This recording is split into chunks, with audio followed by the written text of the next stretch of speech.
आज की कहानी है रिश्तों में विश्वासघात। कहानी पसंद आए तो वीडियो को लाइक और चैनल को सब्सक्राइब जरूर करें। आरती के पति की एक्सीडेंट में मृत्यु हो जाती है, तभी पूरा परिवार इकट्ठा होता है। आरती की एक बेटी थी। आरती की देवरानी मानसी कहती है, आरती नैना को मेरे साथ शहर भेज दो, शहर में पढ़ लिख कर कुछ काबिल बन जाएगी। यहाँ गांव में जेठ जी के गुजर जाने के बाद तुम बड़ी मुश्किल से खेतों में काम करके अपना गुजारा चलाती हो, कैसे इसको पढ़ा पाओगी? अभी 8वीं में है। शहर से 12वीं करने के बाद मैं कॉलेज में एडमिशन दिलवा दूंगी। आखिर चाचा चाची कब काम आएंगे? लेकिन मैं ऐसे कैसे नैना को खुद से दूर कर दूं?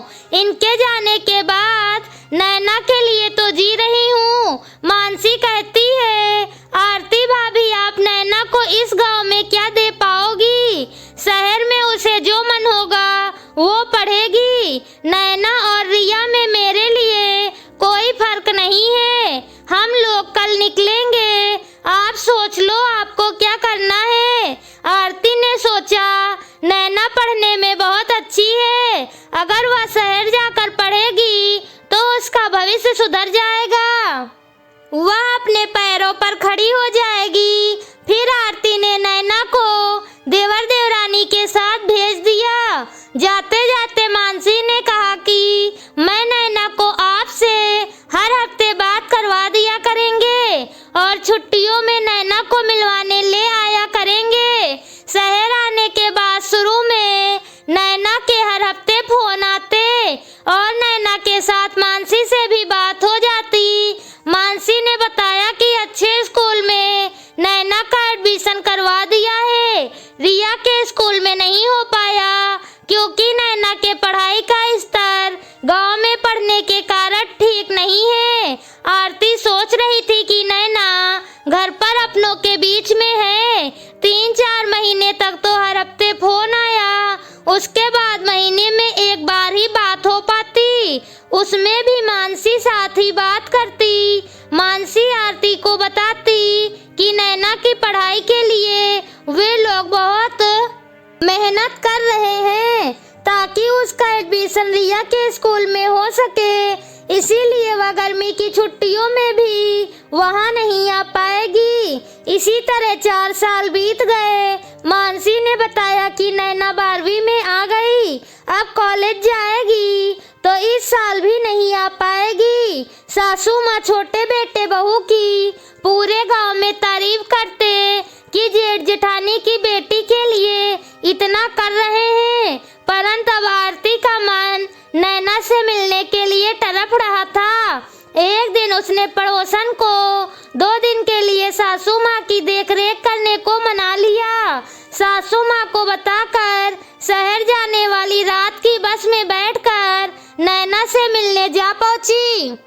देवर के घर का पता उसके पास था जो सासू माँ से लिया था। देवर का घर ढूंढने में कुछ समय लगा और वह देवर के बंगले के बाहर पहुंच गई। इस समय सुबह के करीब 9 बज रहे थे। बंगले का मेन गेट खोलकर कोई दुबली पतली लड़की झाड़ू लगाते हुए निकली। आरती ने उससे कहा कि मानसी से बता दो कि आरती भाभी आई हैं। लड़की का मुंह झाड़ू लगाने के कारण झुका हुआ था। आरती की बात सुनकर झटके से उसने मुंह उठाया। आरती को उस लड़की को देखकर गहरा धक्का लगा। वह कमजोर दुबली पतली लड़की और कोई नहीं नैना थी। माँ को देखकर नैना की आंखों से आंसू बहने लगे। आरती ने झाड़ू फेंककर नैना का हाथ पकड़कर घर में गई और आवाज लगाई, मानसी बाहर आओ। अरे आरती भाभी आप यहाँ कैसे? मानसी अचानक से आरती को सामने देखकर चौंक गई। बहाने बनाते हुए मानसी बोली, आरती भाभी आज काम वाली बाई नहीं आई। तो नैना ने झाड़ू लगाने की बहुत जिद की, मेरे मना करने पर भी नहीं मानी तो मैंने हाँ कर दी। जाओ नैना बेटा, हाथ धोकर नाश्ता करने आ जाओ। नैना हाथ धोकर एक स्टील की पुरानी प्लेट लेकर चाची जी के सामने आ पहुंची। मानसी प्यार से बोली, किचन से प्लेट लाओ बेटा। आरती सब देख रही थी। नैना ने प्लेट में नाश्ता लिया और जमीन पर खाने बैठ गई। मानसी बोली, डाइनिंग टेबल पर बैठकर खाओ नैना। चाची जी मैं तो हमेशा नीचे जमीन पर। उसके कुछ कहने से पहले ही मानसी ने सैंडविच उसके मुंह में रखते हुए कहा, खाते समय बोलते नहीं नैना बेटा। फिर नैना का हाथ पकड़कर कुर्सी पर बिठा दिया। हंसकर आरती की ओर मुड़कर मानसी बोली, देखा आरती भाभी, इतने साल बाद भी भूल जाती है। गांव में नहीं शहर में है, जब देखो जमीन पर बैठ जाती है। आरती मन में सोच रही थी, बाहर जो देखा वो सच था या यह सब। इतने में रिया ऊपर से नीचे आती दिखाई दी। सीढ़ियों के किनारे होने के कारण आरती तो उसे दिखी नहीं, पर नैना को डाइनिंग टेबल की कुर्सी पर बैठा देखकर रिया चिल्लाते हुए बोली, तेरी हिम्मत कैसे हुई चेयर पर बैठने की। नैना के हाथ से प्लेट छीनकर फेंककर बोली, मम्मी आपने इस नौकरानी को इस प्लेट में खाना क्यों दिया?